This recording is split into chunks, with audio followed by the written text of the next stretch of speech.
தேவைக்கு அதிகமான மழை பொழியக்கூடிய நேரத்திலே அல்லாஹ்வுடைய தூதர் ஸல்லல்லாஹு அலைஹி வஸல்லம் அவர்கள் இந்த துஆவை ஓதுவார்கள். நாமும் தேவைக்கு அதிகமான மழை பொழியக்கூடிய நேரத்திலே இந்த துஆவை நாம் அதிகமாக ஓதிக்கொள்ளுவோம்.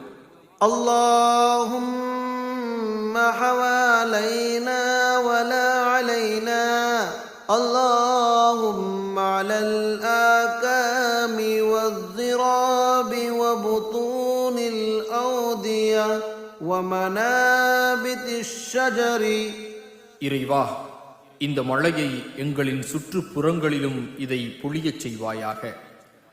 இந்த மழையால் யாருக்கும் எந்த கேடும் ஆக்கிவிடாதே. இறைவா, இதை மணல் மேடுகளிலும் குன்றுகளிலும் ஓடைகளின் ஆழங்களிலும் செடிகொடிகள் முளைக்கும் இடங்களிலும் பொழியச் செய்து அவைகளை பயனடையச் செய்வாயாக.